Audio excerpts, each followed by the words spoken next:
বলেছে? শহীদ স্যার বলছে শুধু এসে হাজিরা দিয়ে চলে যেতে। শহীদ তোমাকে এত সুযোগ সুবিধা কেন দিচ্ছে? কাজে ঢোকার আগে শহীদ স্যার আমার কাছে 10,000 টাকা চেয়েছিল, ওইটাই দিয়েছিলাম, তাই হয়তো। আচ্ছা ঠিক আছে, তুমি যাও তোমার কাজে।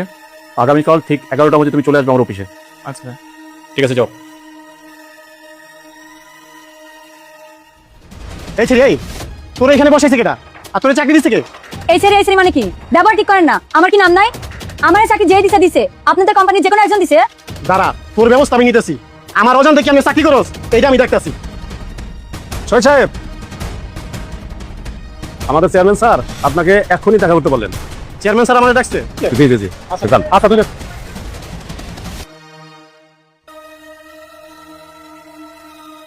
কি ব্যাপার? তুমি স্যারের রুমে?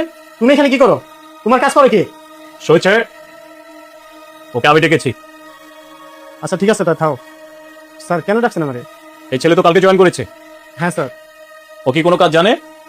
হ্যাঁ হ্যাঁ স্যার, ও কাজ জানে। ওর আজকে 10 বছর এই জগতে অভিজ্ঞতা স্যার। তার সামনে দাঁড়িয়ে মিথ্যা বলছেন, আপনি জানেন? এসব কবে থেকে চলছে আপনার? স্যার কি বলতেছেন এগুলো? কিছুই বুঝতে পারছেন না আপনি? এ তোমাকে চাকরি দিয়েছে না? জি। কত টাকা নিয়েছে উনি? উনি আমার কাছে 10,000 টাকা চেয়েছে, ওইটাই দিয়েছি। এই স্যার, এই এগুলা কি বলতেছো? শহীদ, তুমি কি করছো কি না করছো তোমার সবকিছু প্রকাশ পেয়ে গেছে। তুমি এইসব কেন করছো? আমি নিজের চোখে দেখে আসলাম, যেই ছেলেটা কাজ জানে না সেই ছেলেটা থেকে টাকা খেয়ে তুমি তাকে কাজে ঢুকিয়েছো। আর যারা কাজ জানে, যাদের মধ্যে দক্ষ আছে, তারা টাকা দিতে না পারার কারণে তুমি তাদেরকে এর সামনে থেকে তাড়িয়ে দিয়েছো।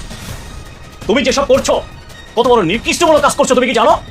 শুধু আমার কোম্পানির বদনাম করছো না, পুরো গার্মেন্টস ডিপার্টমেন্টের বদনাম করছো। আজকে তোমাদের মতন কিছু মানুষের জন্য আজকে পুরো বাংলাদেশে গার্মেন্টস সেক্টরটা ধ্বংস হয়ে যাচ্ছে।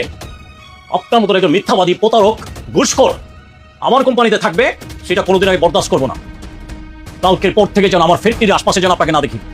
স্যার আমার ভুল হয়েছে স্যার, আমার এবারের জন্য মাফ করে দেন স্যার। আর কখনো এরকম ভুল হইব না স্যার। আল্লাহর নামটি দেখে যে এড়িয়ে যাবে তার মনের ইচ্ছা কখনোই পূরণ হবে না। তাই আল্লাহর এই নামটির জন্য একটি লাইক এবং সাবস্ক্রাইব করে যাও। আমার আর একটা বার সুযোগ দেন স্যার। তুমি এখন আমার চোখের সামনে থেকে যাও। তোমাকে মাফ করা যাবে কি যাবে না সেটা পরে ভেবে দেখবো আমি, এখন না। যাও, বেরো। আর এই যে তুমি অন্যায় করেছো। যে ঘুষ নেয়, যে ঘুষ দেয়, দুজনে অপরাধী। তুমি তো কাজ জানো না। না স্যার।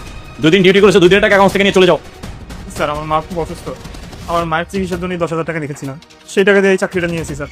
এখন যদি স্যার আমার এই চাকরিটা চলে যায়, আমি তো পুরো নিরুপায় হয়ে যাবো স্যার। তুমি কালকের থেকে আমার অফিসে পিয়নের দায়িত্ব পালন করবে। অসংখ্য ধন্যবাদ স্যার। ঠিক আছে, যাও।